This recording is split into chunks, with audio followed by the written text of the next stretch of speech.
C'est quoi le RSA? C'est le revenu minimum d'insertion. C'est comme l'ancien RMI. Le revenu, le S, c'est social. Un revenu de solidarité active. Non, je ne sais pas très bien. Je ne sais pas si c'est une subvention ou un salaire. Je sais simplement que c'est un additif aux autres indemnités pour ceux qui sont au chômage et parfois ceux qui ont un salaire qui est minimum. Cela permet d'arrondir la fin de mois. Ça sert un petit peu à aider tout le monde, quoi. Les gens défavorisés, d'après ce que je sais. C'est une aide qui peut être perçue par différentes personnes selon leur situation. C'est une aide ponctuelle pour moi, c'est une aide ponctuelle qui permet à un minimum de dignité. Le RSA, revenu de solidarité active, est une allocation minimum pour des personnes qui n'ont pas de revenus. Mais elle peut être aussi un complément de salaire. Son montant varie selon la composition familiale et les ressources du foyer. Que doit-on faire pour avoir droit au RSA ? Je pense qu'il doit y avoir des démarches à faire, un dossier, et puis des justificatifs à prouver disant que la personne en a besoin. Aller au CCAS de la ville et puis voir une assistante sociale ou carrément faire la demande à la CAF. Il faut déposer une demande. Ici, c'est quoi? Je crois qu'il y a le CCAS. Il faut en faire la demande, je dirais la caisse d'allocation familiale. Vous pouvez faire la demande auprès du centre communal d'action sociale de votre ville ou bien dans une agence de la CAF. Faut-il être français pour avoir le droit au RSA? Je crois pas. Tous ceux qui travaillent en France ont droit à ça. J'en sais rien. Non. Je pense. Non, pas du tout. Ça serait vraiment revenir à des temps très stupides. Non. Non, pas forcément, pas spécialement d'être français, non. Je crois que c'était accordé à tous les gens qui ont leurs papiers, qui payent leurs impôts, ils ont droit, ils ont accès à ce RSA. Je pense qu'il faut être soit français ou sinon être sur le territoire français. Non, pas nécessairement. En réalité, il faut être ressortissant européen.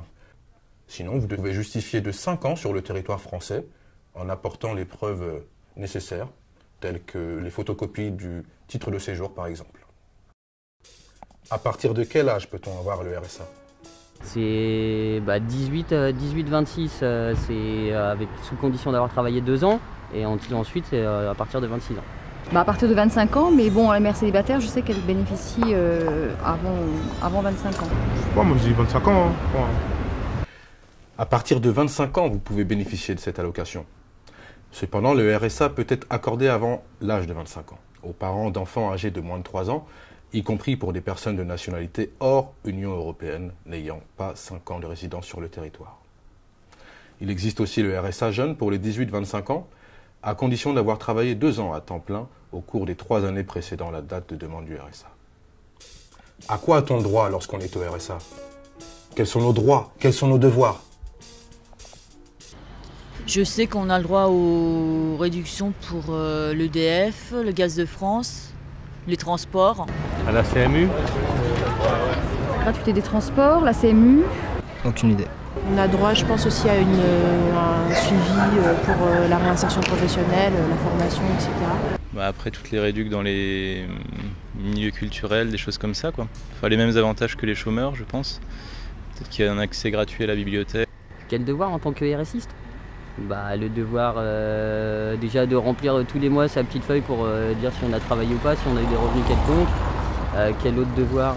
Le devoir donc de chercher du travail, comme tu disais, ou une formation? Alors là, je sais pas quoi vous répondre. Le RSA peut vous faire bénéficier d'une aide au transport, d'une couverture sociale santé, ainsi que de réductions pour les activités culturelles et sportives. Selon vos ressources, vous avez le droit aussi d'être accompagné individuellement par un référent qui peut être un assistant du service social, un conseiller ou conseillère de Pôle emploi ou une conseillère d'insertion du service insertion RSA de la ville.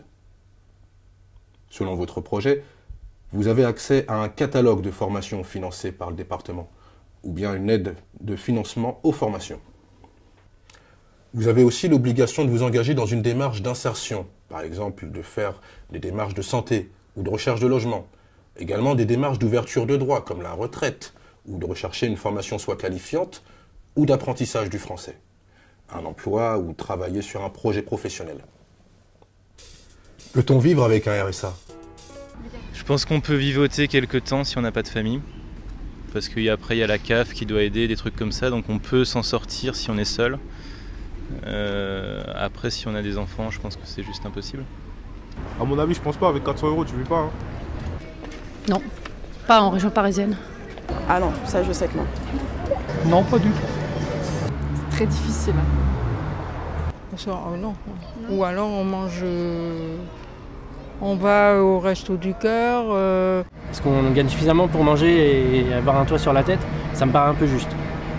Non, on ne peut pas vivre avec RSA parce que je vois que les gens, même déjà qui gagnent le SMIC, ils n'arrivent pas à vivre, à survivre. Et vous voulez qu'on vive avec les RSA? Je crois pas. Pensez-vous un jour être au RSA? Non, je pense pas. J'espère que non. J'espère que je ne le ferai pas, mais après on peut pas savoir. On n'est pas à l'abri. J'espère pas. Vous savez, l'échelle elle est grande, donc on peut toujours tomber. Vu la conjoncture actuelle, ouais, peut-être. J'espère pas et je vais tout faire pour pas y arriver. On n'est pas à l'abri, hein, je sais rien. J'espère garder mon travail le plus longtemps possible. Donc non.